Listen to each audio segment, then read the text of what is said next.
Hello guys, this is Adam aka Gaming Shepherd. Welcome back to Higurashi Watanagashi.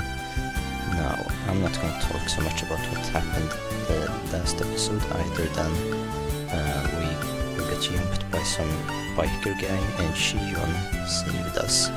So we owe her one. But we think that she isn't actually a different person from Mion, because they look exactly alike. Mion says that Shion is her sister, but it's not certain yet. But let's find out, shall we? Maybe not, we'll see. Anyway, what's up? I knew we wouldn't be doing any club activities after school today before Mion even said anything. I'd been invited over by Shion for an all-you-can-eat dessert. I made a point of leaving half my lunch uneaten. My expectations would only be rivaled by my hunger. Keiichi-kun, 今日はなんだか嬉しそうだね。いいことあるのかなI guess it was obvious. Rina had questioned me with a happy look. That's right. Why don't I invite Rina for dessert as well? No, if I recall correctly, Shion said something about having a ticket. At worst, the restaurant might be admission by ticket only today. If that was the case, then having Rina be turned away at the door would result in the worst feeling ever. ちょっとしたラッキーでさ、明日報告してやるよ。レナきっと羨ましがるぜ。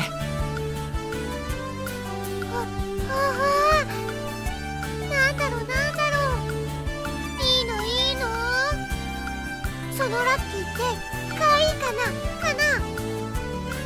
Cute. I wonder what Rina would think of the uniforms at Angel Mort. They'd definitely be a critical hit. 多分かなり可愛いかも。いいの。何かなへえ、どんな幸運に恵まれたのやら。あれ、ひょっとして2月くらい前にエンジェルモートで三角くじとか引いた？それに当たった？おい俺は2月前にはまだ転校してきてないぞ。ああ、そっか。じゃあエンジェルのデザートフェスタでもないし。みーちゃん、エンジェルのデザートフェスタって何かな？ほら、沖宮の駅前の正面にエンジェルモートっていうファミレスがあるじゃない？あそこではね、季節の変わり目に新デザートのお披露目イベントをやるんだよ。それが今日でね。あ、言っても無駄だよ。くじ当選者以外は入店できない貸し切りデーだから。Mion explained once again what Shion explained to me last night. レナも今度からお店に通ってみよう。頑張ってくじを当てて次のデザート食べ放題を狙うの。頑張れ。ちなみに聞いた話だと、当選くじはマニア垂涎のプラチナチケットで、闇では高値で取引されてるなんて噂が。Hearing that story, I felt even more appreciative of the ticket that Shion had procured for me. I just thought I was lucky to be able to eat dessert for free, but it turned out that the ticket was much more valuable. The number of things I had to thank Shion for had increased again. ありがとな。そんなに価値があるものなんて俺全然知らなくて。I whispered in a voice only Mion could hear. That was how I conveyed my feelings. Mion looked at me for a moment before she tilted her head to the side and smiled confusedly. 何？なんか言った？ It would be a problem if you said something to me right now. That smile seemed to be telling me as much. I guess Mion wouldn't be accepting any gratitude while she was Mion. I'll go to the restaurant. Today I'll thank Mion while she's Shiyun. じゃおじさんはこの辺で失礼するわ。今日のバイトはちょっとハードなんだよな。じゃあね。 Miyun waved her hand energetically as she left. ねえケイチくん、なんだかみーちゃん最近変なの。浮かれてるっていうか嬉しそうっていうか。そうなのか？ Trina was pretty sharp when it came to these types of things. To me, Miyun seemed the same as always, but Trina apparently felt something different. ケイチくんは知らないのかな。てっきり知ってるのかなって思って。 Trina's skirt fluttered as she spun around with a coy smile. 知ってるって俺が何を？ I was obviously weaseling my way out of the question, but I wasn't lying. Honestly, I didn't really know what was going on. Why did Shiyun, a person of Miyun, that she'd create a persona of Miyun that she'd created appear before me? Something was blatantly up, but Rina paid it no heed. そっか。じゃあ何なんだろうね。でもみーちゃんが機嫌いいとレナも嬉しいよ。 Saying that, she spread her arms wide and spun around happily. I didn't know why, but Rina was in a really good mood. So infectious that I had to smile too. Even the chirping of the cicadas seemed joyful. でもね。 Trina abruptly stopped spinning. Her expression had returned to a more somber one. みーちゃんね。つい最近ね。すごく傷つけられたの。傷つけって？え？ The pain that Rina was talking about probably wasn't physical. はじめはあまり気にしてないふりをしてたけど、怪我と同じ。だんだん腫れてきた。じんじん腫れてきた。とうとう痛みがこらえられなくなって、夜中に目を覚ました。そして、レナに電話してきたの。みーちゃんは泣いてた。ごめん。それ、何の話だよ。何の話？レナは今、何か話をしてたのかな？おい、そんなとぼけ方するなよ。今、レナは。知らない。レナは何も知らないよ。はうー。 Rina spun as she laughed innocently. Eventually she appeared to get sick, stumbling as she steadied herself with her hand against the wall.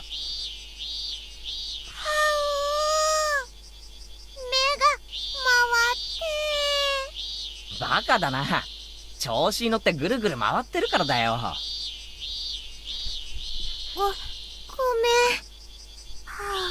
気持ち悪いかも。I'll lend the ditz a shoulder to lean on. To be stumbling around like a newborn foal at this age is actually quite a feat. Rina, in a good mood, only babbled incoherently after that. I laughed as I responded to and chided her. However, the chance to revisit that heavy topic Rina had brought up before never arrived.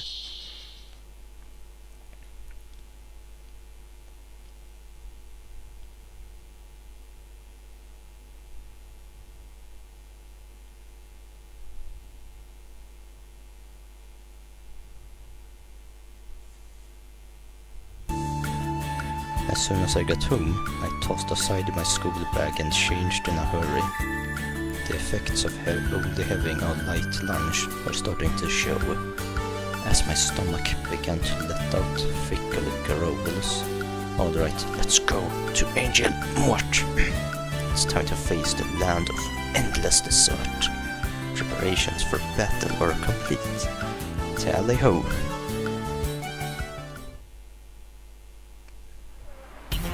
Angel Mort had a decidedly different feel to it compared to yesterday. The search Vista today admittance by reservation only. Nonetheless, the front of the store was being swarmed by over a dozen young men. Judging by how they were looking upwards and jealous instead of entering the store, they weren't invitees. Why would they gather here if they knew they wouldn't get in? I found out the answer when I passed through the crowd and began to climb the steps to enter the restaurant. あんた当選者なのか？チケットを持ってるのか？ああ、まあな。ラッキーだったんだ。As soon as I said that, I was immediately mobbed. It was like being in the middle of a football scrum on a crowded train. A football scrum on a crowded train, sorry. But what is going on? The reason was this. It wasn't just one ticket per person. One ticket could let up to 4 people inside. そうだったのか。ますますレナや他のみんなを誘ってやるべきだった。親切にありがとう。でも今の話は聞かなかったことにするよ。With an uplifting smile, I turned and ignored them. When I did, their arms all reached out at once like the souls of damned seeking supper. その4名様までのお供にぜひ俺たちを。 But selfish people. This was the only reason they were crowded in front of the restaurant. Dozens of wretched arms reached out for me like the teeth on a giant rake and grasped the air. I was already climbing the stairs to the entrance. なんて身軽なやつ。取り押さえろ。 This isn't something to joke about. I flew up the rest of the stairs and threw myself inside the restaurant. It was like I had entered a different world. The miserable throng of the damned hurled curses at me from the other side of the glass door. But inside of this completely soundproofed and air-conditioned restaurant, with the angelic smile of a waitress to welcome me, they were nothing more than a refreshing piece of scenery. I knew that I shouldn't laugh, but I began to let out a sinister cackle. いらっしゃいませ。エンジェルモートへようこそ。本日はデザートフェスタにつきチケットのお客様のみの貸し切りになっております。チケットとご方面をお伺いしてもよろしいでしょうか？チケットはないけど名簿に名前があると思います。前原です。前原あった。失礼ですがフルネームでお伺いしてよろしいですか？圭一です。前原圭一。大変失礼いたしました。特別招待の前原圭一様ですね。お席へご案内いたします。どうぞこちらへ。 The mood inside the room was incredibly heated. The booths were packed to the brim. Men in their prime were stuffing their faces with dainty desserts that didn't suit them at all. It was a rather unnerving spectacle. Soon after I was shown to my seat, Shion arrived. いらっしゃいませ。ようこそエンジェルモートへ。よーしよ。今日は本当にありがとうな。世話になりに来たぜ。ちょっと遅かったから心配しました。でも来てくれて嬉しいです。 It may have been because other customers were around that her tone was less casual, but she still capped off that welcome with her usual brilliant smile. 見ての通り、今日はお客さんがすっごいんで、定時に抜けさせてもらえるかちょっと自信がないんです。私の仕事が終わるまでのんびりしててくださいね。終わったら一緒に遊びに行きましょうね。 Whispering just that last part into my ear, Shion winked and returned to the kitchen. Maybe it was because the mood in the restaurant was so heated, but Shion seemed a bit bolder. Even a small change in her mannerisms was enough to set my heart aflutter. お待たせしました。While I was overwhelmed by the atmosphere inside the restaurant, orders from the new summer menu were carried out one after another. Every single one was extravagantly huge. I get it. You can eat all of these amazing things for free. No wonder a ticket was worth its weight in gold. On top of that, all of it was plenty delicious. From dishes with a general appeal to insane ones aimed at a specific audience, there were absolutely no gaps in the repertoire. どう考えても一人で食う量じゃないかもしれないな。まあそれは置いておいて。 It didn't feel relaxing in here at all.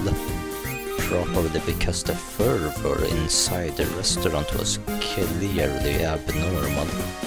All the other booth seats were crammed with groups of 4. Sleazy men were gorging like pigs on cutely decorated desserts, and it wouldn't have been a surprise if they started licking the plates. It was more than a little unsettling. It piqued my interest, so I started listening in on their conversation, and what things I heard.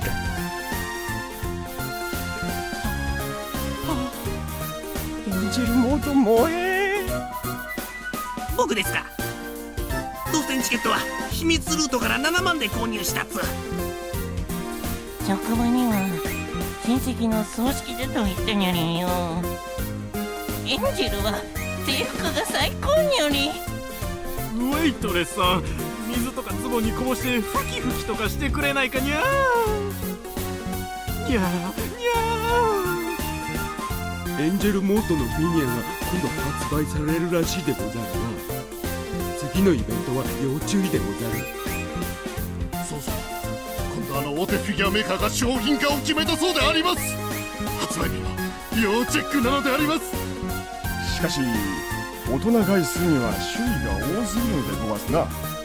普通のファミレス制服のフィギュアなら10種類程度でごわすのに、今度のはシークレットポーズ差分込みでざっと100種類。ダブった時は誰かトレードしてもらいたいでおじゃる。ファンとしては即日コントは義務。いや、君と僕とのデスティニーでおじゃるよ。 The words spilling out of their mouths were pretty much all incomprehensible jargon, but they still keenly conveyed that hidden behind them was an invisible aura of abnormality. お待たせしました。次のデザートは南国風シナモンのアバンチュールでございます。どうかなさいましたか？あ、いえ、なんかこう今日の店内は雰囲気が違うなと。うちのお店、その道の方々にはかなり有名らしいんです。まあそういう狙いのお店ですからいいんですけどね。でもイベントの日のお客様はちょっと濃いめの方が多いんで困っちゃいます。 The waitress informed me quietly with a wry smile. なんかお客の人たちも血走っててハイエナみたいですよね。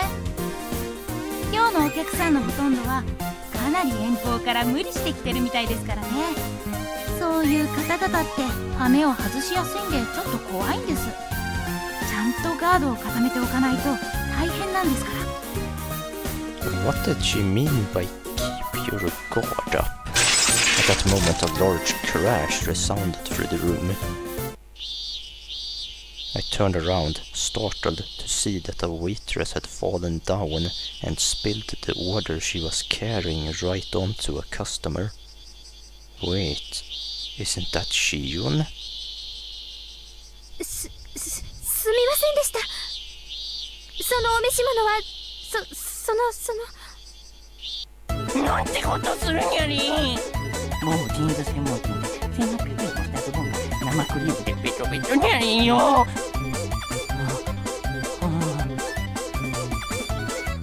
What the hell is that? For somebody who just met with disaster, he seems awfully happy. これはひどいですよ。ウェイトレスさんが精神誠意復帰するしかないでござるにょ。 The conversation suddenly veered off in an odd direction. Hey, what did he say? Wipey? Did he want Shiyun to wipe him down? Right over that obviously aberrant tent he had pitched over his crotch.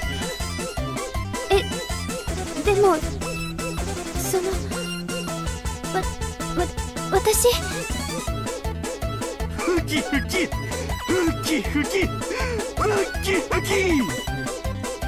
The wipey chant quickly spread throughout the room. Totally concerned, Shiyun went pale. She looked over to a more experienced waitress for help, but was only met with a head shaking out of pity. 園崎さん、足を引っ掛けられたんですね。ああやってわざと衣服を汚させて絡んでくるお客が最近多いんですよ。足を引っ掛けてだって？じゃあ今のあれも事故じゃなくて恋？メインの女の子は十分気をつけてますから絶対ああはならないんですけど、園崎さんは短期バイトだからまだガードが甘くて、今日のお客様たちにも早々に見破られちゃったみたいで、朝からあんな感じで絡まれてるんです。店長とか何やってんだよ。あんな不良な客は追い出せよ。 We're in the service industry, so there's not much we can do about it. She laughed as she said that in a resigned tone. Shiyun trembled uncontrollably with the dishcloth in her hands as she turned bright red. The man who had been doused in frosting splayed out on the bench, putting the cream-covered tent over his crotch on a full display. Still mentally unprepared, her trembling hand inched forward, goaded on by onlookers. さあさあ、ふきふきするでござるよ。 From my male point of view, it might have been a ridiculous spectacle I could just smile wryly at, but from a woman's point of view, this was obviously pure humiliation.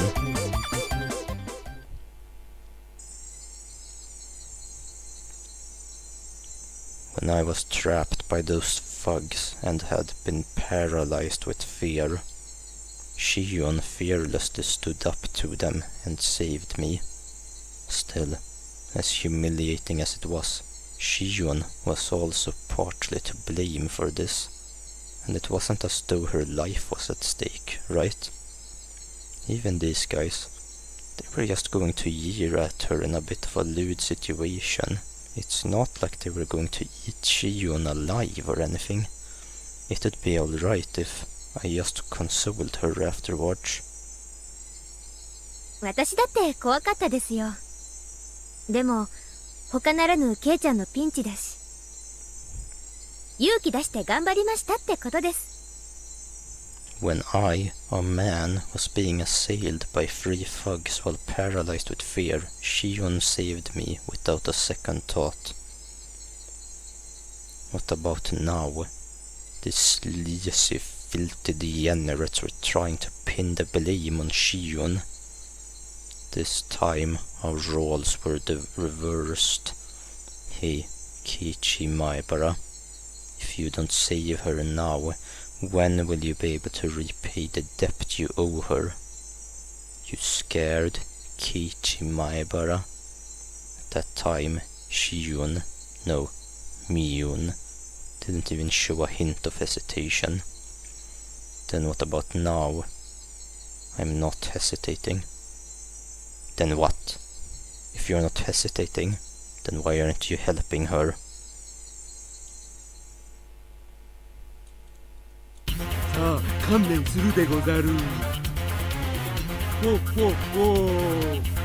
やかましいぞ重量オーバー。俺の目が黒いうちに出てみせろ。 I grasped Shiyun's shoulder firmly and pulled her behind me. ケイちゃん。そのスタッフが世のオズボンに粗相したのでござるよ。お仕置きが必要なのはてめえの方だ。男なら能書き吐くな。腕で物を言ってみろ。Fud smash.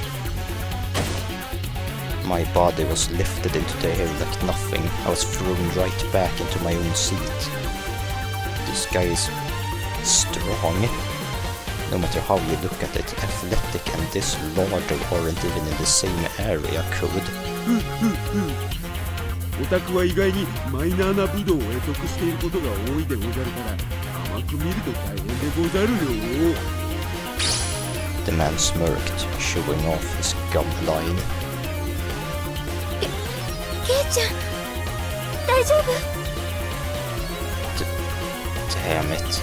How lame must I look right now? シオンは足を引っ掛けられたんだろう。向こうが悪いんだからつけ上がらせることなんかないぞ。そうだけど、でもやっぱり悪いのは私だし。もう一度だ。行くぞ。Snap foot crash. これくらいでへこたれるケイチ様だと思うなよ。もう一度だ。Whack, snap, funk. 口ほどにもないでござるよ。まだまだ。Tries my will to fight. No.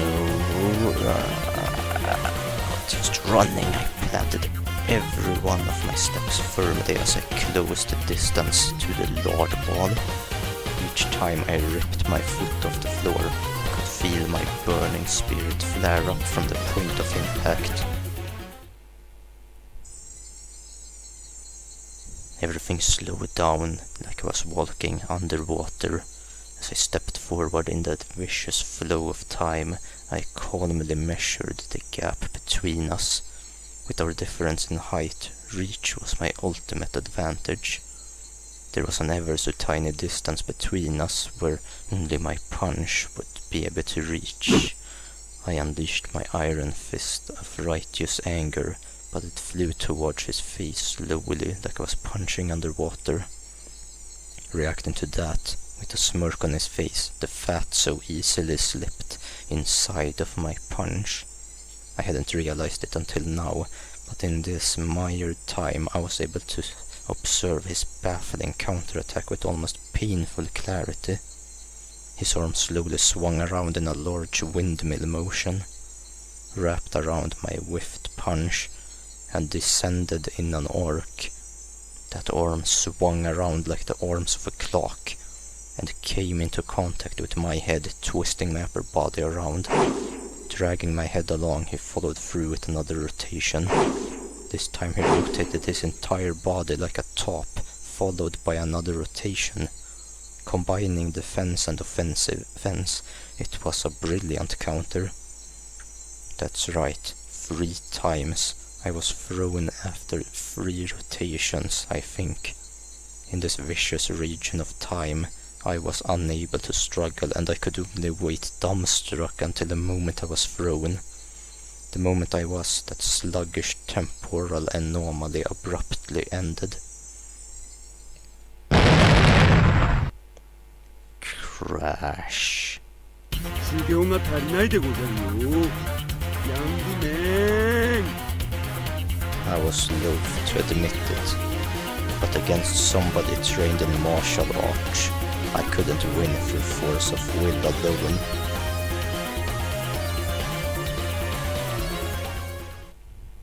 After my consciousness faded in a wave of dizziness, when I came to, I was lying down in my own seat.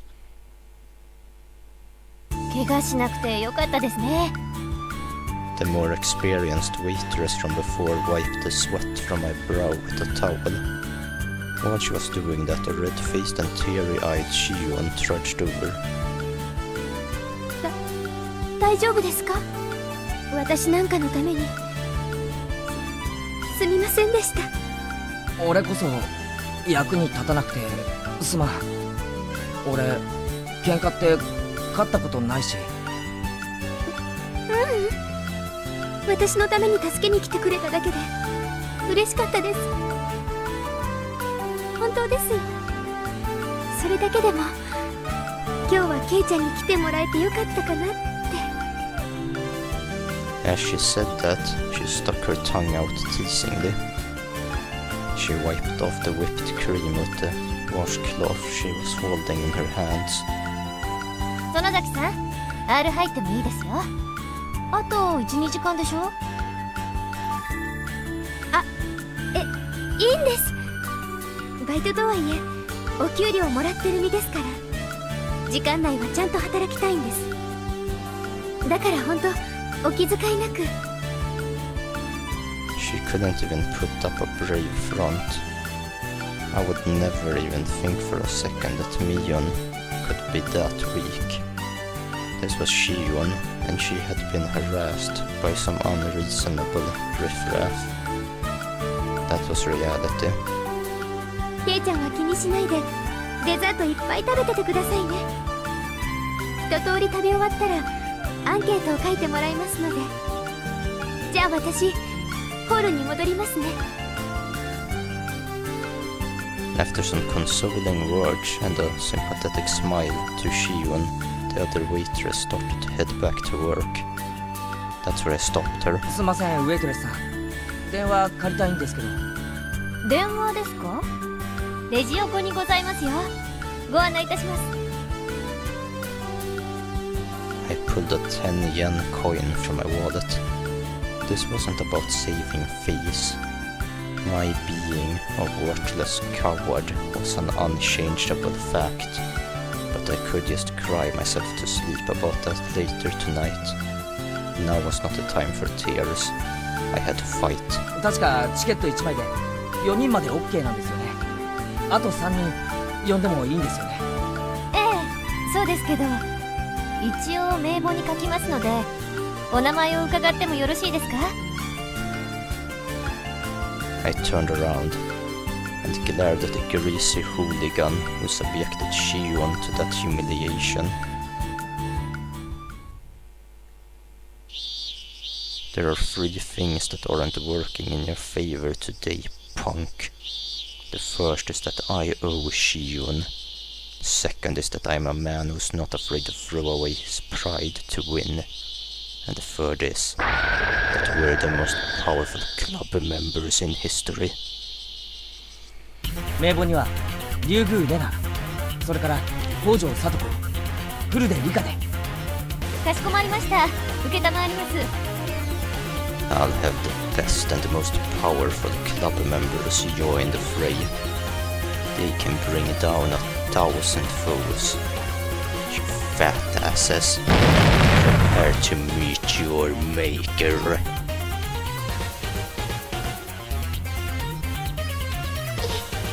お店だね。制服かいい。レナも来たい。しかもデザートまでおごってもらえるなんて僕は大感激なのです。ああ、好きなだけ食ってくれ。俺の分なんか気にするな。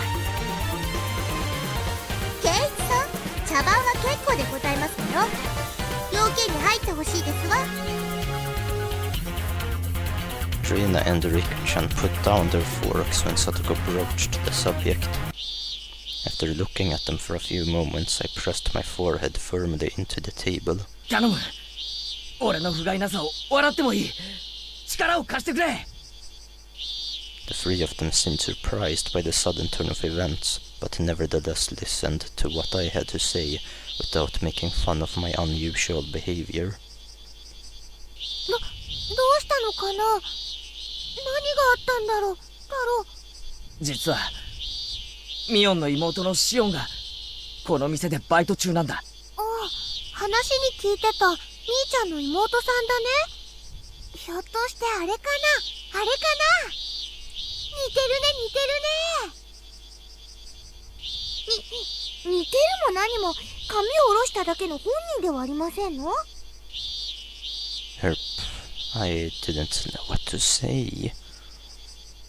圭一がシオンだと言うからシオンなのですよ。いくら双子だってあんなに瓜二つになるもんなんですの？一卵性双生児って言ってね、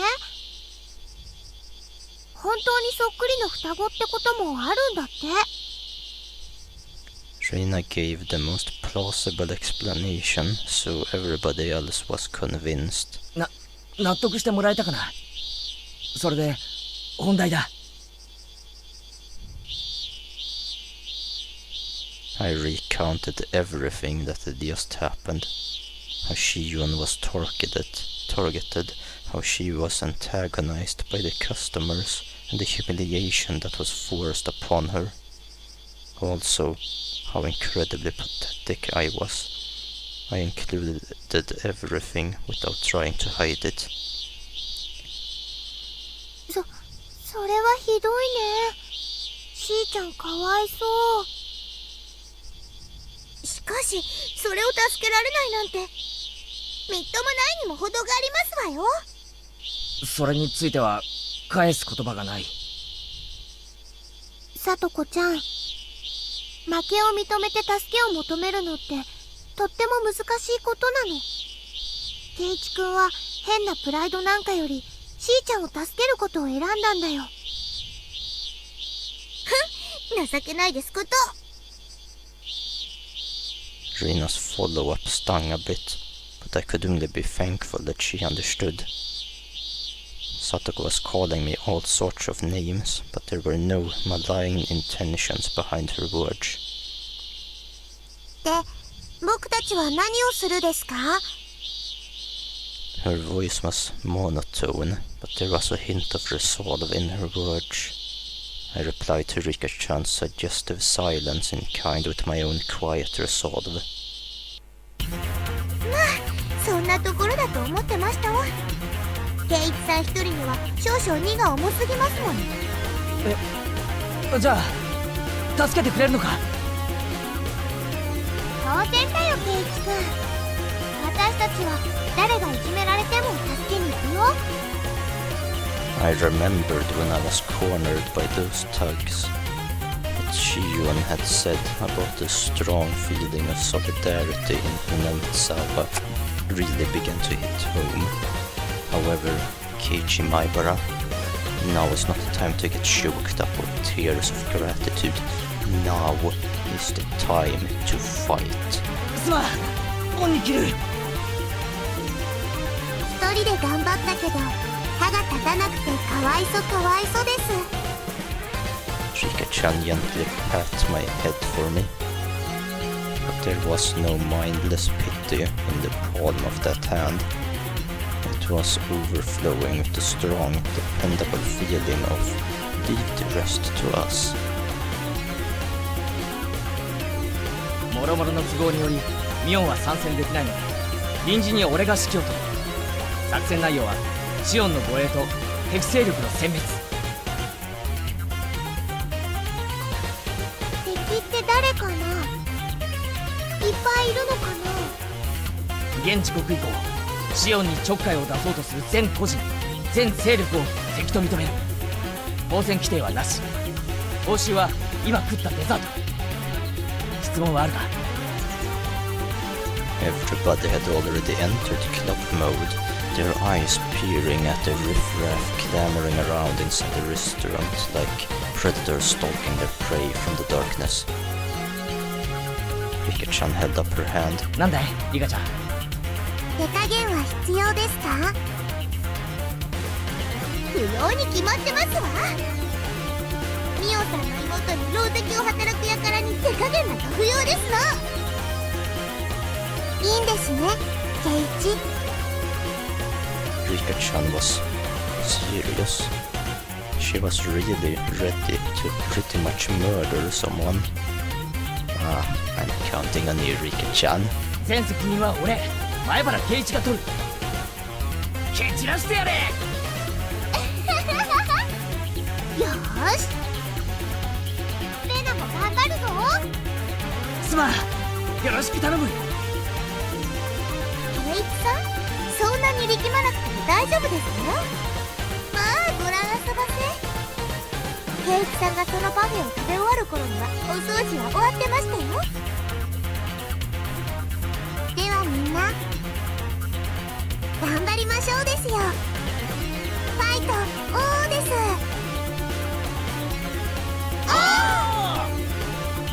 Thus, the most powerful war band the world had ever known, trained by Mion, began to move. I was the oldest, the only boy, and behaved like a leader, but when you consider our club activities, I was by far the most junior member. Individually, everyone besides me had terrifying combat capabilities. Or if all of them combined their strengths to protect Shiyun, I couldn't even imagine. I was probably about to witness something terrible and awe-inspiring. 園崎さん、7番テーブルにデラックスパフェを5つお願いします。あ、はい。Shiyun carried the order to the tables. For Shiyun to carry all 5 parfaits without wobbling took so much effort that she didn't have the briefing room to pay attention to her feet. どうしよう、また来たでござるよ。今度はミーのおズボンにぶっかけさせて一層念入りに吹き吹きしてもらうにより。It was the same wipey scheme that had occurred just a short time earlier. This time, another one of them was trying it out for himself. The very depravity of these men was itself a full-out attack. 圭一よりレナへ。5、6番テーブル付近で待ち伏せだ。レナ、聞こえてるか？お店の制服かわいいね。はう、お持ち帰り。Shiyun, her bottom swaying while carrying the parfaits, was being chased by an unequally swaying Rina. She was supposed to be escorting Shiyun, but Rina was instead transfixed by the back of her uniform. From a normal person's point of view, it was probably like having a fox guard a hen house, but when it comes to Rina, things are different. 怪異状態、シンクロ率 120%。 勝ったな。あの状態のレナさんには地球上のどんな物理法則も通用しませんわ。Shiyun's legs, unsteady and defenseless, were being targeted by those sleazebags. 今でござるよ、同志諸君。世界の輝ける明星にして偉大なる総統閣下万歳。A leg snaked out to trip Shiyun's defenseless feet. He guards 3 of them at once. Fap. It happened in an instant. The 3 fools writhed in pain as their legs bent at unnatural angles.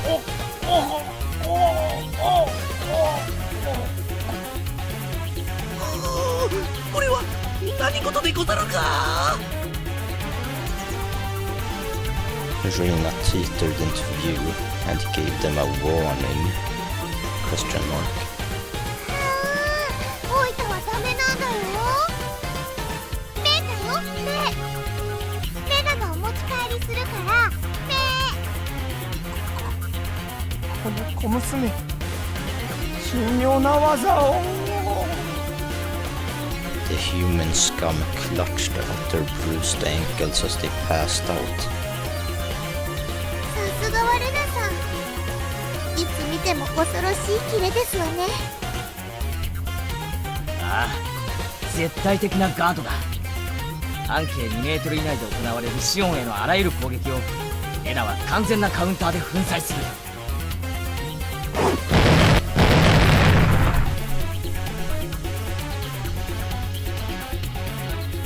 As Shion was making her rounds through the restaurant, there were people here and there collapsing with welts on their legs or hands. レナよりケイチ君へ。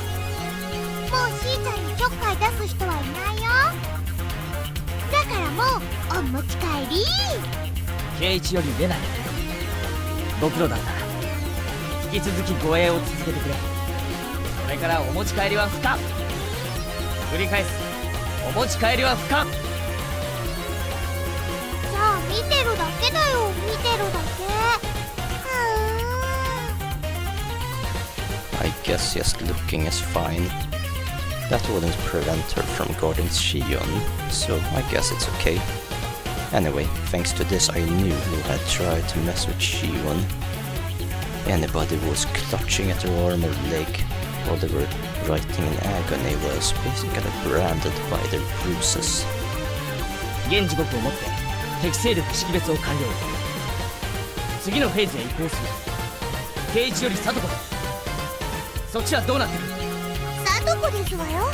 どうなってるとはひどい言い方でございますわね。ケイチさん、私を誰だと思っておいでですのSatoko was in the kitchen. She had spread open a sketch of the restaurant on the counter, replete with order sheets and their destinations, and was now sorting through the freshly made dessert. ちょっとさっきから何をしてるの？まあまあ、園崎さん、いいからいいから彼女に任せておいて。それよりもこのオーダー全部一度に行くからお願いね。The veteran waitress was briskly directing her juniors as the trays went out one after another. All the desserts that had passed through Satoko's hands were delivered at once. かわいいデザートがいっぱい来たよ。分かってるだろうが、手をつけるなよ。自分の身が大事なら。わかってるけど。Certainly, they were all incredibly cute-looking desserts. They were all works of art that you could enjoy before even taking your first bite. However, since Satoko had meddled with them, they were nothing more than an unpredictable danger. Blissfully ignorant of that fact were the men now stuffing their faces.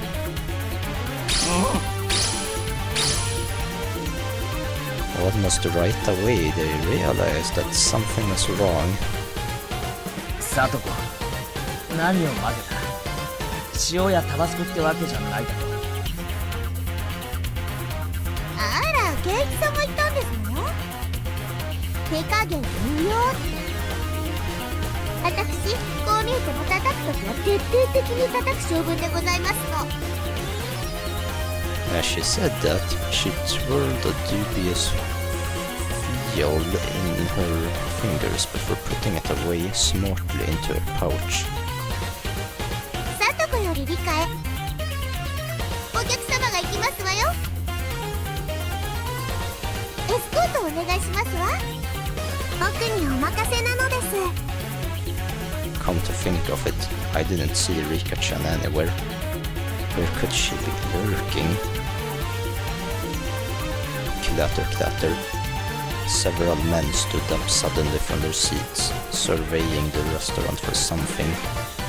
That restless fidgeting, that look of relief when they found a single placard hanging from the ceiling. Written on that placard was the word restroom.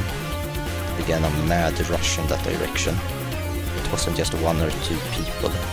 All the people that were branded as the enemy were standing up from their seats while clutching at their stomachs. さすがにがっつりすぎたでござるよ。お手洗いはどこでござるか？僕もニャリーよ。オープンでなくクローズドの方でござる。今日リプレイ外しニャリー。おトイレはどこにゃ？見つけたにゃ。緊急発進スクランブルよ I felt dirty just thinking about what Satoko probably did to the search. The problem was how to follow this up. I was intrigued, so I followed the rush of men to the washroom. The narrow hallway connecting to the washroom was crammed with about 10 men. なんとしたことでござるか As I peered over to see what was happening, whoa, it seemed that the toilet was clogged and backflowing, unleashing a loud gurgling sound and a terrible stench. There was no way to use it in this state. Damn that Satoko, what a frightening display of power. But no, this wasn't Satoko's doing. It was divine punishment. Yeah, they were just unlucky. I'll just apologetically ask one of the employees here to clean it up. これでは尿が出せぬでござる。どうしたものやるか毎通し It was a brilliant combination of traps, but it would be better if there were one more push to the kicker. Seeing as it was Satoko, she wouldn't have overlooked that. こうなっては最後の手段に Faced with a moral dilemma that man only had one other option: women's restroom. さすがに女子トイレはまずいでござるか今日のお客さんに女子はいないにゃりんコロンブスの卵でにゃりんはあはあ背に腹は変えられぬ What a brazen bunch they are. The men, sweat now pouring from their brows, made a mad rush to the girls' room without any hesitation. Me?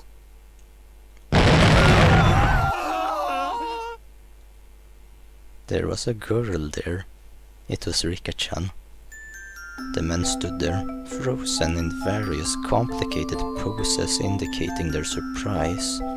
Rika-chan also seemed dumbfounded by the sudden turn of events, but the look on her face was strangely perfect. This was all part of the plan as well. You sly dog, Rika-chan. I should never underestimate you. これはでござるなまだ待て Me? 男子便所がちょっとデンジャラスにゃのでちょっとおトイレをお借りしたかっただけなのにゃにゃ Me? でもやっぱりいけないことでござるよなどうし諸君 Just by having a girl stand there in the restroom, I never knew it could put up such an overwhelming barrier. There was no way anybody could be brave enough to lift Rika-chan out of the way to try and do their business.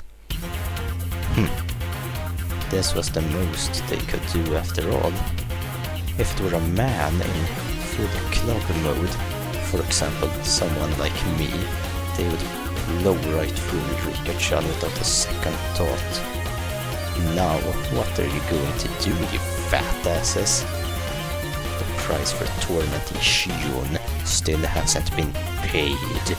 お困りなら僕が助けてあげてもいいのです。片付けどうござる。その方法はお外のトイレを使えばいいのです。ご案内しますですよ。それは助かるにゃりんさあこのままじゃ集団って不幸満状態にゃりん Rika-chan, with a pleasant smile on her face, guided them with a casual stride in her step. In this race against time, her slow pace was Sadistic torture. マドモアゼル、そのおトイレはここから遠いでござるか？すぐに着きますです。 Obeying Rikchan's directions, they were about to leave the restaurant. ケイキくん、締めだよ。ビシッと言ってね。おうよ、任せておけ。 I spread my arms out and blocked them as they tried to leave the restaurant. 何の胸でござるか。このでっかワイドで上手に悪人ども、この扉から一歩外へ出ることがどういうことになるか分かってるんだろうな。それはどういう意味にゃ？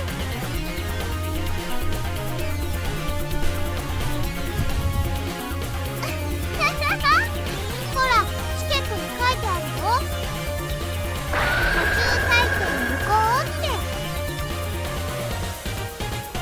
どこのおトイレに行くのも自由でございますがね、その扉を一歩でも外へ出たなら二度と戻れませんのよ。 Boom! 覚えてろ。そんな怖いこと言う人たちを案内したくないのです。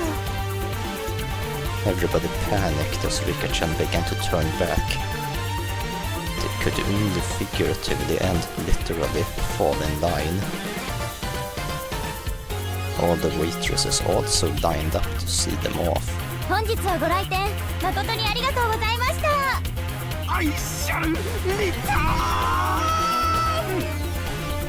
Clang, clang. The bell rang playfully as the door shut behind them. そうまあないですわね。爆笑の極みでしたよ。やったね。Trina and Satoko clapped their hands together. 俺一人じゃ歯が立たねえ連中もメンバー総登場ならまさに一網打尽だな。この程度の相手なら私たちは一人でもお相手できましたよ。圭一さんも少しは腕をお磨き遊ばせ。 I was loath to admit it, but Satoko was right. Damn it. One day I'll be strong enough to be worthy to stand alongside them. でもみーちゃんの妹さんを守れて本当に良かったね。もうこれでいたずらする悪い人たちは一人もいなくなったよ。素敵な友人に恵まれたわね、園崎さん。 The veteran waitress was also smiling. After the herd was sent packing, it had calmed down completely inside the restaurant. Shion was flustered as she glanced between us and the now empty seats. 私のためにその Shion's expression was somewhere between happy and guilt-ridden. Her face had turned slightly red as she ran into the kitchen. うわあ、しーちゃんもかわいい。双子なんだね。はう。 Given Shion's personality, there's no way she'd thank us directly. We might have been a bit excessive in our means, but I'm really glad that we were able to save her. 分かってると思いますけど、園崎さんとても感謝してますよ。私もポールを代表して感謝いたします。 Clap, clap, clap, clap. The applause quickly spread throughout the entire restaurant. Not only the other waitresses, but also the customers that were genuinely there to enjoy the dessert. Everyone was lauding our efforts.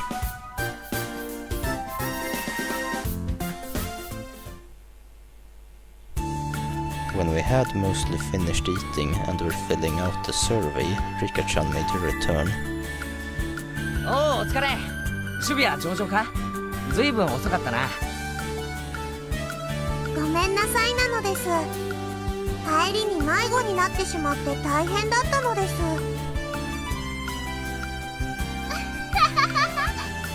リカちゃんは変な道を通ることが多いからね。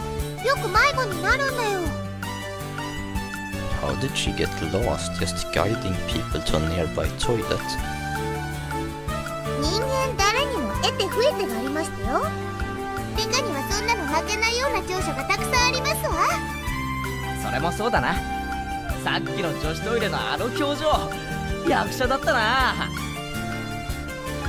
あの時の圭一はひどいのです。自分が彼らの立場だったら僕を弾き飛ばして女子トイレに飛び込むとか考えていたのです。また俺、考えが顔に出てたのか。圭一くん。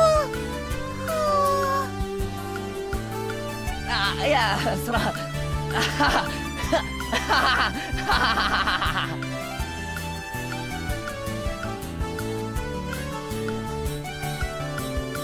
I could laugh about it then, but a few days later a newspaper headline read 10 unidentified men were taken into custody in Higurashi. The men claimed they had traveled from Shishibune city by foot to find a toilet, but the spot they were taken into custody was XX kilometers away from Shishibune. When I read that article, I realized how terrifying Rika-chan really was. さてと、ごちそうさまなのでした。今日は呼んでもらえて嬉しかったのです。あら、もう帰りますの？もうちょっとゆっくりしても。タンスのお片付けの途中だったのですよ。あのままではお布団が敷けないのです。ああ、それもそうですわね。Oops. Looks like I called her at a bad time. レナが電話した時はお部屋の片付け中だったんだよ。でも駆けつけてくれたんだよね。まあ、非常時だから仕方ありませんわ。それに甘いものをいっぱいいっぱい食べさせてもらいましたですから、とても喜んでいますよ。今日はありがとな。急に呼び出しちゃって。シオンによろしくとお伝えなのです。では失礼しますわ。レナさんはどうぞごゆっくり。そうするね。じゃあね。Rika and Satoko, in a good mood, horsed around with each other as they left.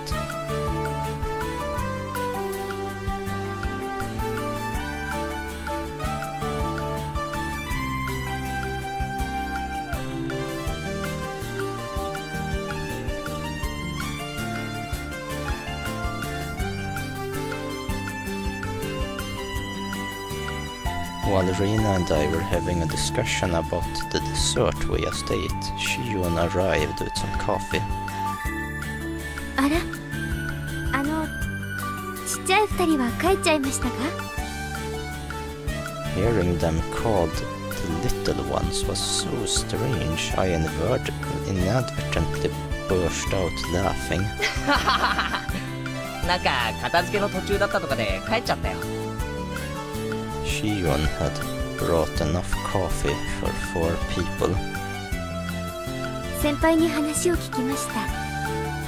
なんだか私のためにいろいろご迷惑をかけてしまったみたいで。全然迷惑じゃないよ。他ならぬしーちゃんのピンチだしね。あ、いいよね、しーちゃんで。みーちゃんとお揃いで可愛いかなって。まあ、どうぞご自由に。Shion seemed a bit hesitant when Rina started talking to her.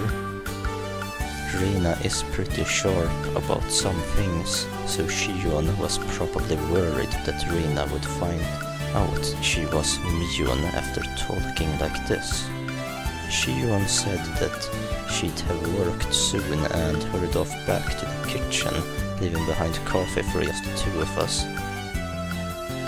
レナにそっけなかった。慣れ慣れしい子だと思われちゃったかな。照れてるだけだよ。でも本当にそっくりだね。双子ってよりももう一人のみーちゃんみたいな感じ。外見は似てるけど雰囲気っていうか中身は全然違うだろ。そういう双子も面白いと思うけどな。ケイチ君はそう思う？中身もそっくりだと思うよ。It somehow became silent.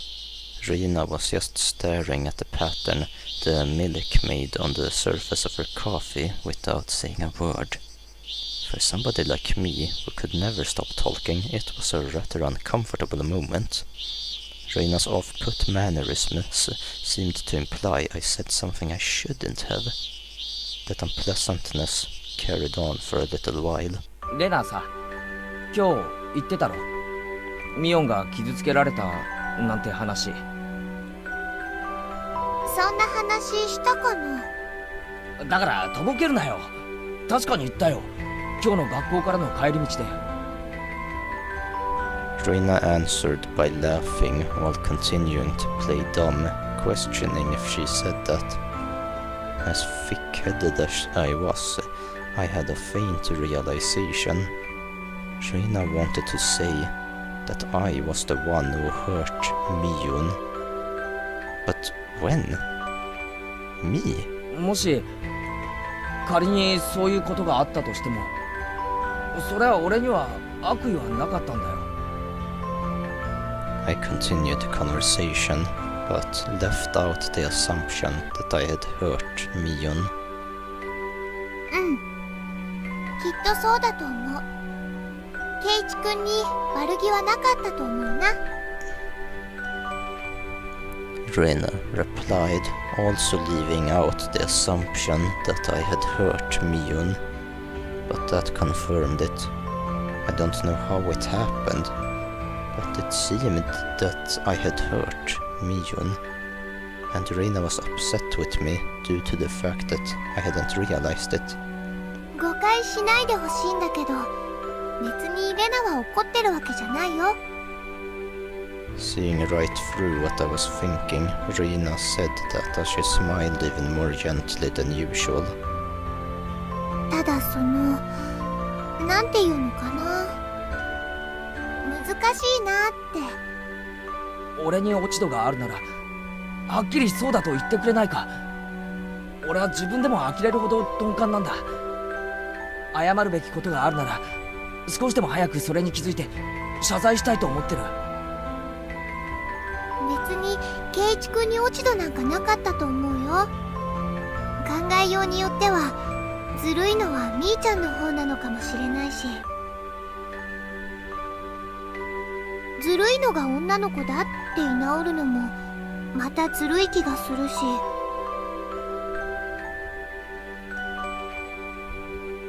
What Rina said was draped in mystery. Unfortunately, I had no idea what she meant. The only thing I got out of it was that I had said or done something to inadvertently hurt Miyun. 頼むよレナ。ミオンは俺の最高の仲間の一人だ。遺恨を残してなんか付き合いたくない。だから教えてくれよ。俺は何を傷つけてしまったんだ。ダメだよ。こういうのは自分で気づかなきゃ。Rina was smiling like she always did, but spoke bluntly. The fact that she had the strength of will surprised me for a moment. それに気づけないからこうして頼んでるんだろ。My tone had unintentionally become harsh. Rina was also surprised for a moment, but quickly returned to her flat demeanor. じゃあヒントだけならいいかな。特別なんだよ。すまん、頼む。ちゃんと考えるから。Rina looked around the restaurant searching for Shiyun. Shiyun was working enthusiastically, but without confidence, as usual. しーちゃん、髪の毛を上げて結んだらみーちゃんと見分けつかなくなるんだろうね。うん、そうだな。じゃあさ、みーちゃんが髪をほどいたらやっぱりしーちゃんと見分けがつかなくなるのかな。多分な。でもそれとこれと何の関係があるんだよ。もしもだよ、双子の妹なんて話は嘘で、あれは妹のふりをしてるみーちゃんだったらどう思う？ Rina was sharper than her daily behavior belied. I was hesitant in verbally affirming that, but it was the right answer. 質問に質問で返すようで悪いけどさ、レナの言う通りミオンがシオンのふりをしていたとして、それは何のためだよ。 After maintaining the silence for a while, Rina glanced at the clock. そこを考えてほしいな。ヒントにしては多すぎかも。After thanking me for the dessert, Rina stood up from her seat. ごめんね、頼まれてるお買い物があるからそろそろ帰るね。しーちゃんには挨拶もせずに先に帰っちゃってごめんって伝えておいてもらえるかな。ああ、伝えておく。ごめんね。え？レナって怒りんぼなの。怒ってごめんね。ケイチくんだけが悪いわけでもないのに。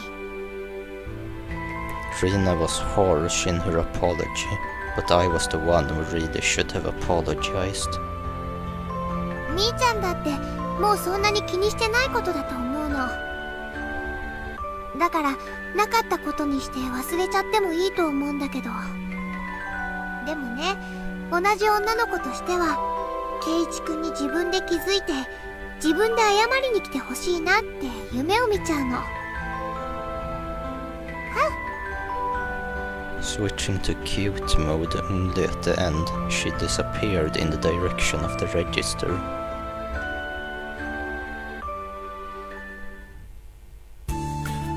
While I was staring into space, somebody suddenly tapped me on the shoulder. お待たせしました。やっと終わりました。It was Shion, who had changed into her street clothes. She flashed a smile while greeting me. 今日は本当にありがとな。どれもすごい美味しかった。みんなも喜んでたよ。いえいえ、そんな。でも喜んでもらえて嬉しかったです。あれ、さっきの女の人も帰っちゃったんですか？買い物があるって言って帰ったよ。先に帰って申し訳ないって伝えておいてくれって。そうですか。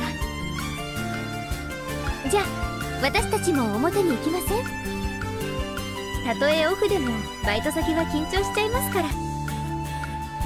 We ended up strolling around without any destination in particular. I had been sitting the entire time, so I was in need of a breath of fresh air.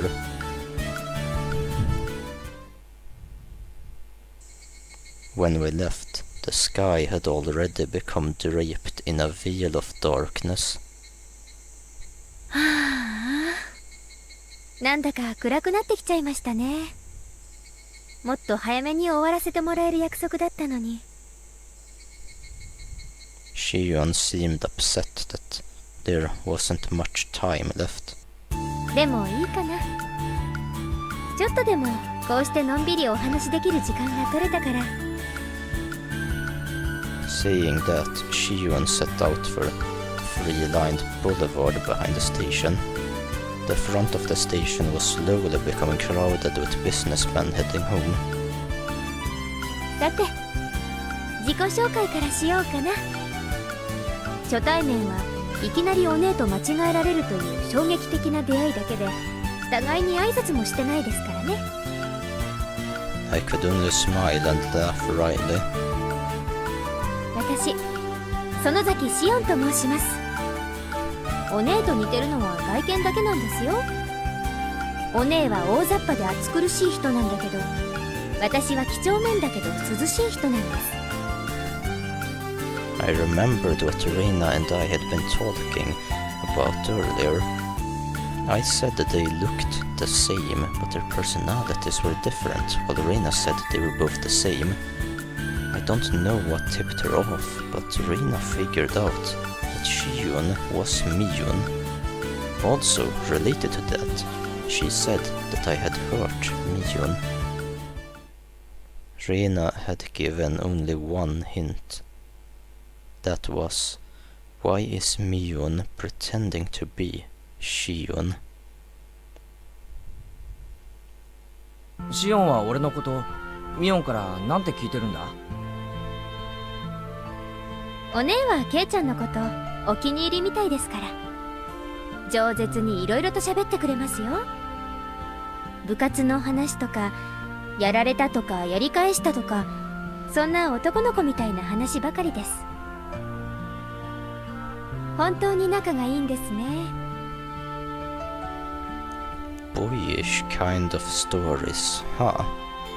Come to think of it, I think there was something Shion told me before. Kei-chan, you don't think of my sister as a girl, do you? Was that what happened that hurt Miyun?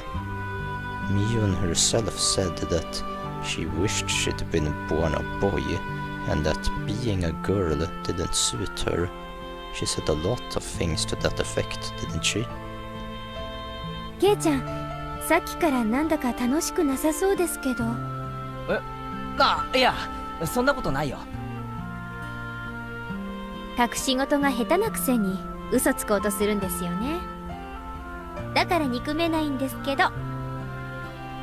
Saying that, she lightly chopped my forehead. Even though Shion was enjoying herself, I was still trying to figure out how I had hurt Miyun. I was having a hard time figuring out the riddle that Reina had left me with. ほら、あれ、綺麗だと思いません？男の子でも綺麗に感じます？へえ、綺麗だな。Shion was having fun window shopping, dragging me by all sorts of stores I would normally never enter. It wasn't like she was begging me to buy her anything, and I wasn't getting bored either. It was just something to talk about as we walked around. In an easygoing way, we browsed through numerous stores. We discussed all sorts of topics I knew nothing about, but I didn't lose interest. I had the feeling she was good at conversation. ケイちゃんってこういうの初めてですか？ああ、初めてだよ。こんな小物のお店なんかこうして連れてきてもらわなかったら一生入らなかったな。そういうのじゃなくて、こういう感じの。What? I leapt back when Shion suddenly linked her arm with mine. そんなに驚かなくてもいいじゃないですか。女の子と腕を組むくらいそんなに恥ずかしいことなんですか？ Shion's expression was a little bit miffed, but suggestive at the same time. 別に恥ずかしくなんかねえよ。腕が欲しけりゃ1本でも2本でもくれてやるよ。ほら。ケイちゃんって本当に退屈しない人ですね。お姉のお気に入りってのもよくわかります。いらねえなら引っ込めるぞ、腕。そんな喜んで拝借いたしますわ。Laughing in good spirits, Shion locked her arm with mine. My heart skipped a beat. 反応を楽しみたいんで意地悪に質問しますけど、ケイちゃん、女の子と腕組んだことあります？林間学校のキャンプファイヤーでってのはなしでです。 That little devil. She was asking that question knowing fully well what the answer would be. 林間学校を封じられると辛いな。そうだと思いました。そのいたずらっぽい笑い方、本当にミオンと同じだな。お前本当にシオンなんだろうな。ミオンがシオンだって嘘をついてるんじゃないのか。お姉がシオンのふりをしてるかもしれないって思ってます？さっきまでは双子だと思ってたが、悪ふざけの仕方がミオンとそっくりすぎるからな。口ではそんなこと言ってますけど、ケイちゃんはちゃんと私とお姉を区別してますよ。区別ってなんだよ。お姉がこうやって腕を取ってきたら、ケイちゃんドキドキしますか？する。関節技でもかけられるんじゃないかと思ってビクビクする。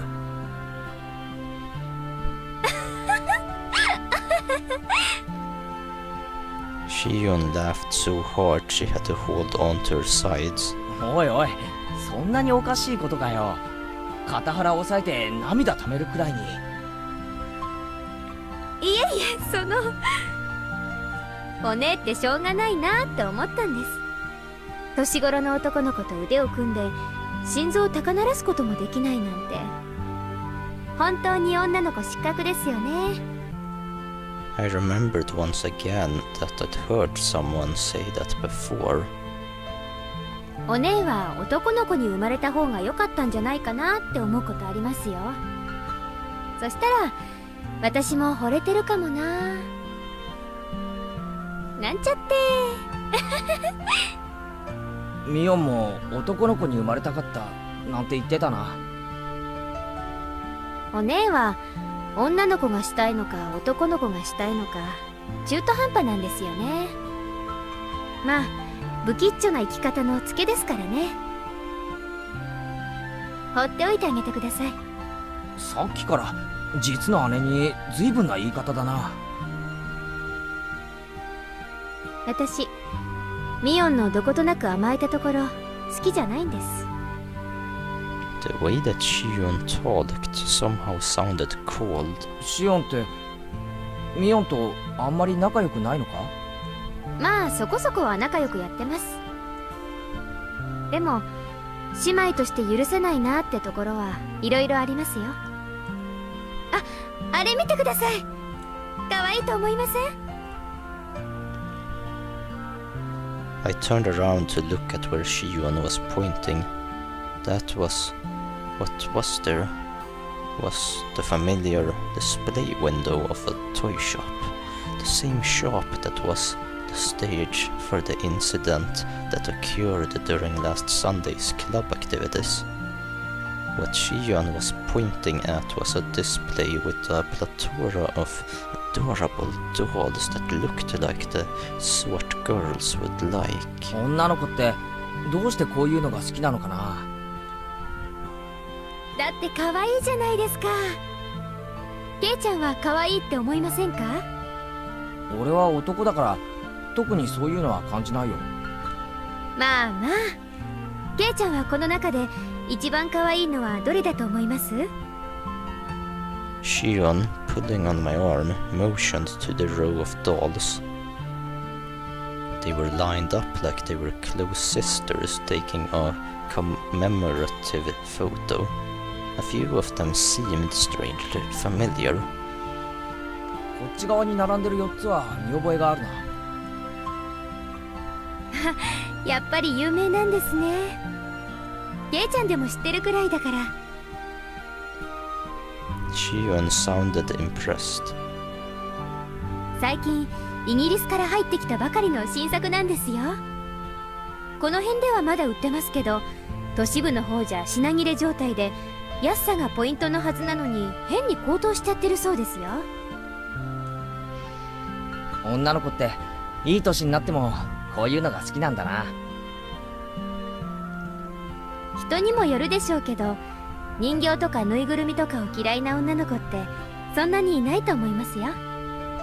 あの男女のお姉ですら可愛いって言ってましたから。へえ、ミオンも可愛いって言うのか。そりゃすごいことだな。 That's right. I just remembered. The store owner gave this one to us after Sunday's event. Except for Mion, who was a relative, everybody had gotten something. やっぱりあれが一番ですよね。ドレスのふわふわな感じが本当に。それだ、この店のマスターに俺がもらったやつだ。らしいですね。Shion replied softly, but clearly. 吉郎おじさんが日曜日のイベントを盛り上げてくれたお礼にって。お姉が連れてきた友達4人に配ったんだそうです。ドレスの人形はケイちゃんがもらったんですね。どうでしたか？とっても可愛かったでしょ？ As a man, there's no way I'd think it was cute. じゃあその人形どうしちゃったんですか？持っててもしょうがないからあげちゃったよ。To woo. As Shion laughed, I could hear an audible click run through my head, like the piece of a jigsaw puzzle snapping into place.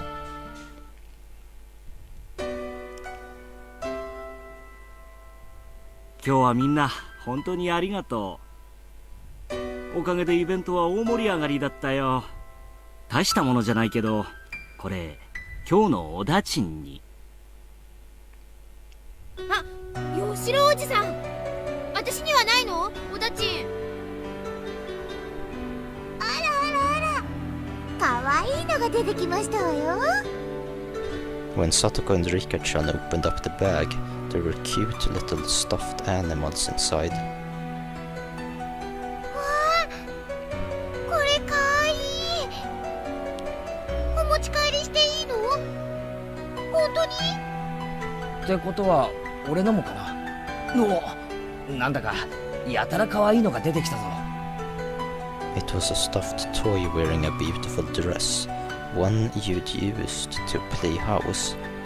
Rina's eyes were glued to my stuffed doll. Satoko was the same, and Rika-chan too. I see.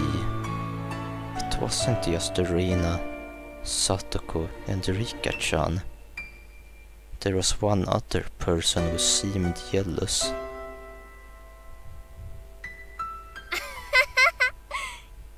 ケイちゃんには一番似合わないのが出てきちゃったね。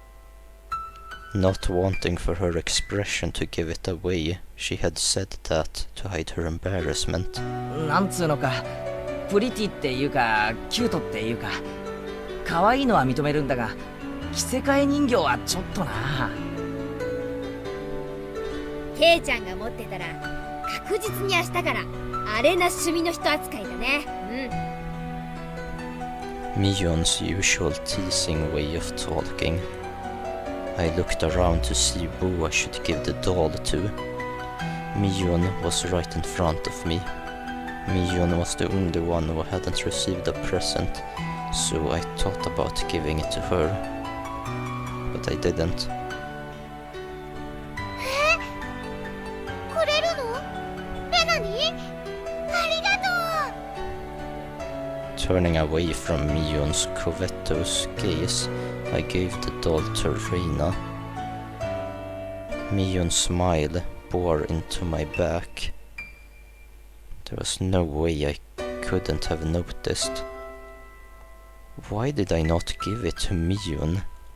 Since Mion was the only one who didn't get anything, wouldn't it have just been standard practice to give it to her? At that time I had noticed that something was wrong. That's why I said it. 保身のためだよ。レナにあげないと夜道が怖い。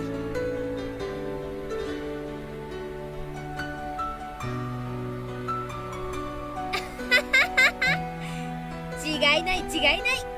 ミオンにあげようかと思ったけど、ちょっと違うよな。Something dark flickered briefly in Mion's eyes, but at the time I didn't notice it. I had thought to give it to Mion. Why didn't I? へへへへ。分かってるじゃない。私さ、どうして男に生まれなかったのかなと思う時あるよ。Miyun herself had said that with a laugh, so I didn't realize that I had hurt her.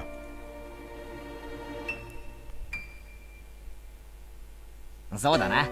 ミオンってかっこいい系の方が似合うやつだもんな。だからこの店の手伝いはシオンちゃんが来て正解だったと思うぜ。Huh? Shiyun asked, probably thinking she misheard me. その制服、ミオンなんかには絶対に似合わないと思うけど、シオンちゃんにはよく似合ってると思うしさ。それってShiyun, like Irina often does, spaced out and turned bright red. Miyun seemed really happy. She seemed happy that I complimented Shiyun, saying that it didn't suit Miyun, but that it suited Shiyun. Saying that it suited her seemed to make her happy.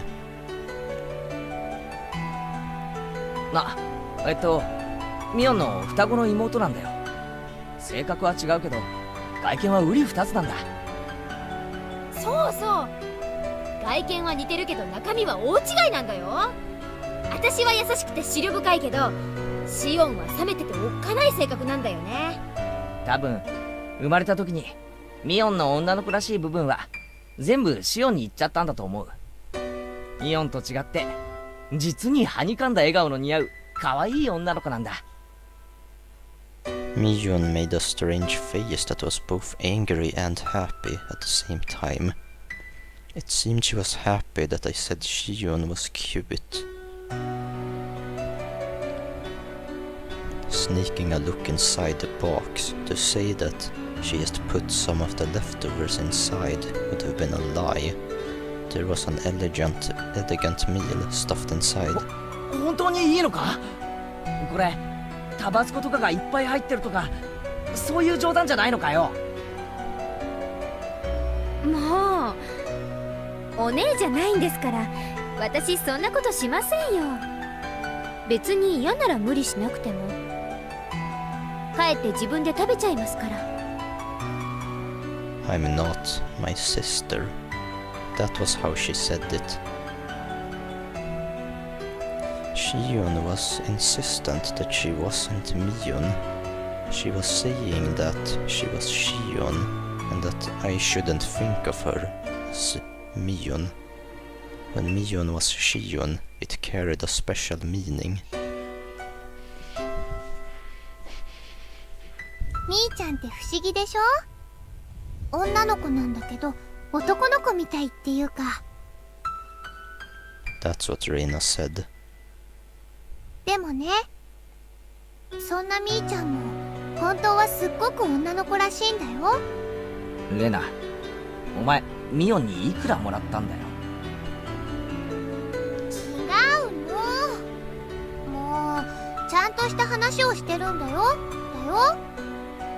Reina began to pout. Now probably wasn't the right time to look around. みーちゃんは部活の部長さんだからみんなのリーダーとして頑張ってるけど、本当はとっても可愛い女の子なんだよ。それ特に圭一くんには忘れてほしくないな。 There never was a riddle to begin with. Reina was saying the answer right from the beginning.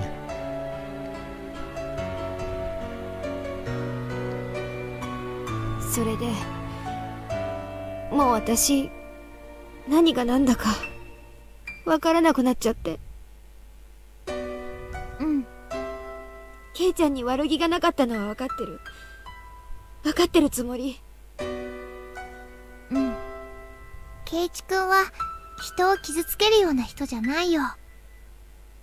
だからみーちゃんが痛みを覚える必要なんか全然ないんだよ。じゃあ何なんだろうね。悔しいのか、それとも悲しいのか、全然わかんなくて。欲しかった？あのお人形。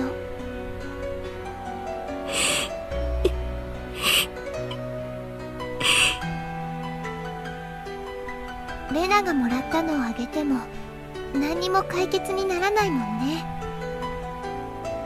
そうだね。じゃあみーちゃん、ケイチくんにおねだりしてごらんよ。正面からぶつかってみた方が結構解決できるかもしれないよ。そんなのできるわけないじゃない。今さら恥ずかしくてできない？ミオンじゃない私でもう一回やり直したい。そうしたら今度はもっと素直になりたい。ミオンとしてのケイちゃんとの関係はとても気に入ってるよ。わがままだと知ってるけど、もう一回。きっと気づいてくれるよ、ケイチくん。そうかな。レナも応援するから。みーちゃんの悲しみが軽くなる方法を探してみようよ。私を信じて。みーちゃんを泣かせたりなんか絶対にさせないから。信じる。信じる。きっとケイチくんはみーちゃんのことも分かってくれるよ。それでね、無神経なことを言ってごめんねって言って、あのお店にみーちゃんを連れて行って、あのお人形をプレゼントしてくれるの。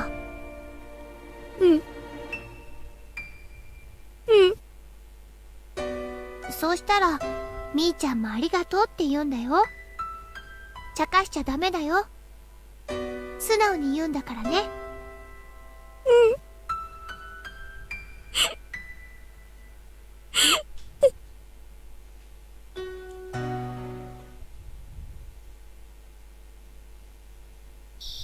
欲しいなって言ったらケイちゃん買ってくれます？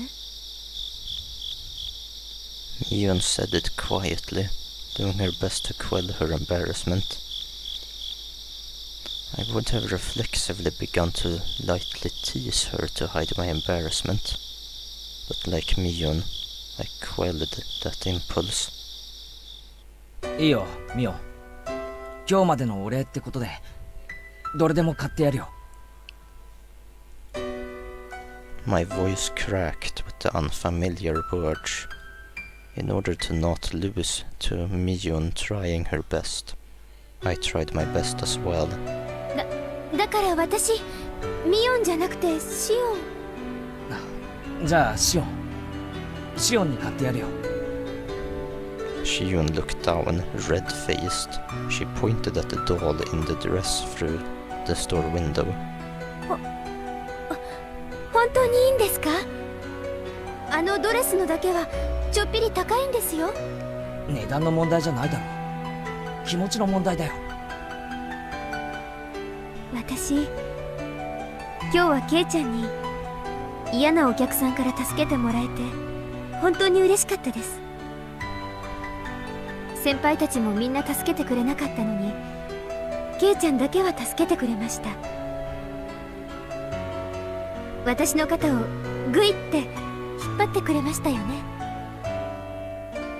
あの時すごくかっこよかったです。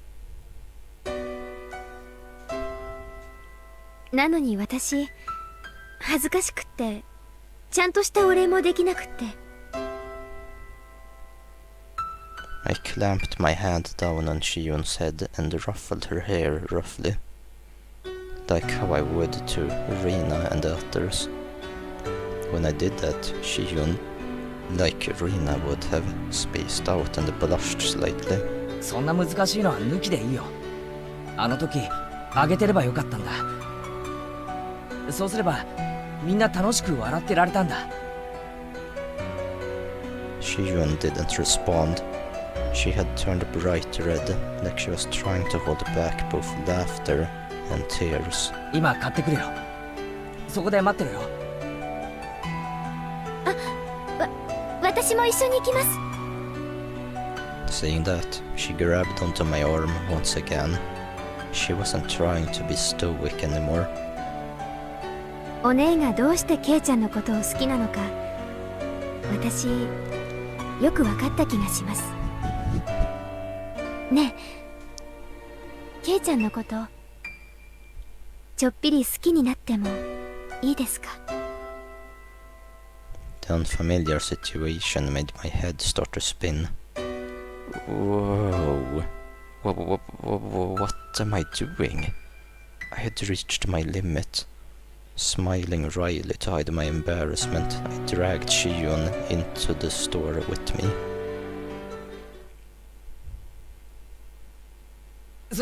すみません。表のショーウィンドウにあるドレスの人形が欲しいんですけど。After a moment, I heard a voice of acknowledgement, and an apron-clad employee soon appeared. ケイちゃん？それになんであんたがここにいるの？バイト中のお姉には関係ありません。私ケイちゃんとデート中なんですから。な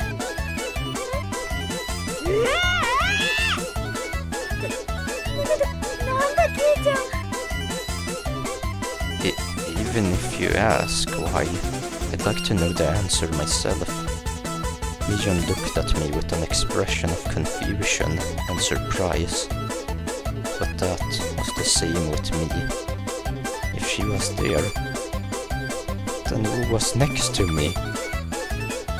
最初からそうだって言ってますよ。園崎シオンです。お姉の双子の妹ですよ。ケイちゃんだって私のことをシオンって呼んでたじゃないですか。Shion, saying that, pouted cutely. どういうことなの？説明してよ、シオン。別にお姉がご就寝のケイちゃんってどんな人なのかなって思った。デザートフェスタのチケットを都合してあげたんです。そしたらケイちゃん、私が嫌なお客さんに絡まれているところにさっそうと現れて、バッタバッタとなぎ倒して私を助けてくれて、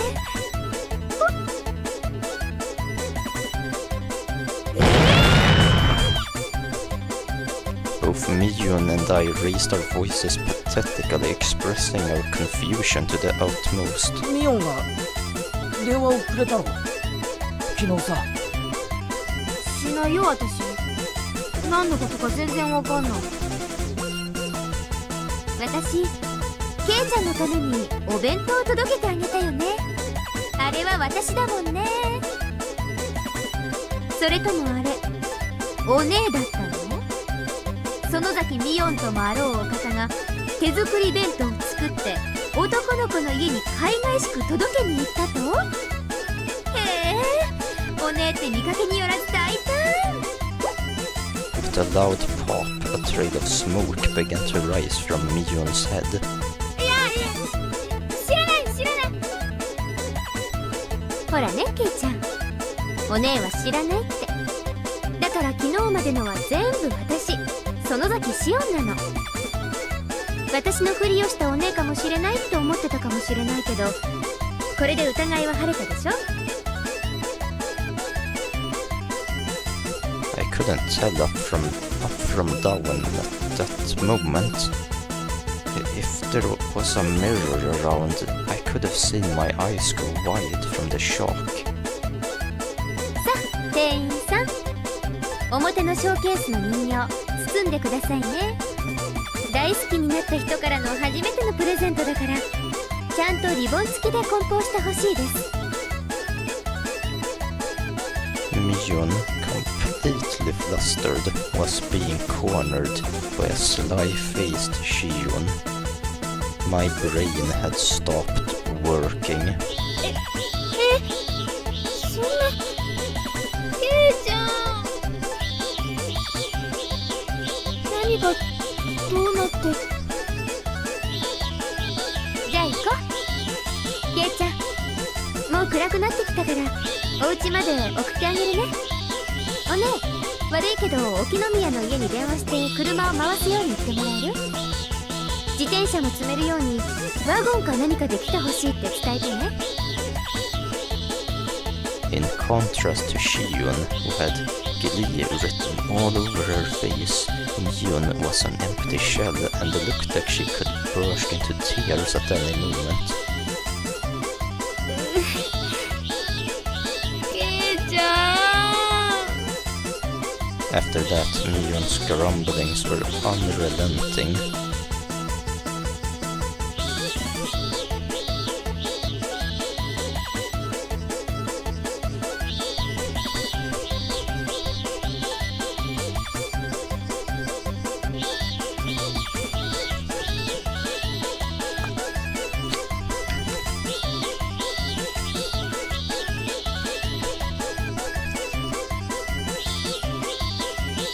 That was day 5. It hasn't been a while, says this tip apparently. What is this about? だから初めましてじゃないですって。昨日まで毎日お会いしてたじゃないですか。もういい。お前がそうだって言うならそういうことでいい。 Someone from Shion's house came to get me in a station wagon. I had initially refused, but Shion insisted, and so both my bicycle and I ended up stuffed in the car. Said car was currently driving across the single bumpy road leading to Hinamitsawa. For goodness sake, Shion was at Mion's level at least, or maybe an even better actor. Either way, no matter what questions I pressed her with, she'd slip out of them like an eel. しかしそっくりだな。ミオンみたいに髪を後ろで結んだらやっぱりミオンそっくりになるのか。さあ試せばそうなるんじゃないですか。私たち筋金入りの一卵性ですから。昔は服を取り替えっこしただけで誰も見破れなかったものです。お姉と一緒に断るごとに入れ替わっていろいろと騙したりしましたって。The middle-aged driver wearing a black suit heaved a heavy sigh, like he were a butler. なあにかさい、その深いため息は。失礼しました。昔から変わられないなと思っただけですよ。You could see many years of hardship on the man's face through the rear view mirror. それよりケイちゃんの家ってこっちでいいんですか。葛西は園崎本家の道以外はひなみ沢をよく知らないから任せておくと矢後内あたりまで走ってっちゃいますよ。それは困る。すみません。次の右に入る細い道のところで止めてください。そこまでで結構です。He stopped the car at the desired place. The driver, Kasai-san, got my bike out of the trunk for me. あ、どうもすみません。今日は送ってもらってありがとうございます。圭一さんでしたか、お名前。え、あ、はい。いろいろと災難はあると思いますが、そのうち飽きると思いますので、どうかそれまでご辛抱ください。He gave me a deep look of sympathy. This guy has definitely been dealing with the Sonosaki sisters ever since they were little kids. ですが、ミオンさんと同じで、根は優しい方なんですよ。それはつまりミオン並みに迷惑をかけるやつだということですか。 The man's face froze in a smile, his reply lost. Hey, back me up here. じゃあねケイちゃん、また会いましょうね。お姉にもよろしくお伝えください。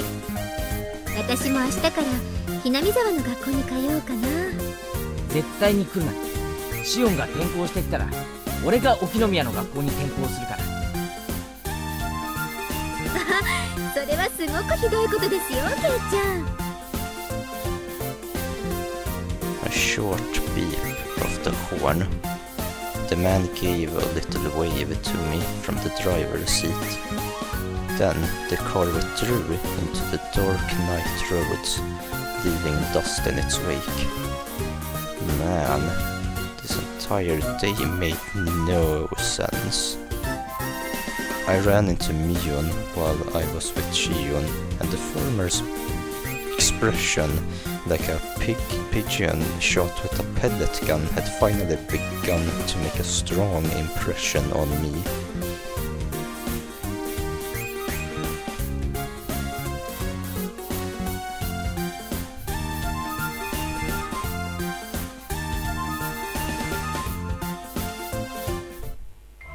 Alright, we have now seen day 5 of Higurashi. Sorry, what was it called again? Watanagashi, that's right. Right, Watanagashi day 5 completed. So I hope you enjoyed this episode. We now know for certain that Mion and Shion are in fact twins and not the same person. So, until next time, thank you for watching this, hope you enjoyed, take care of yourself, and I will see you in the next episode, hopefully. But anyway, bye for now.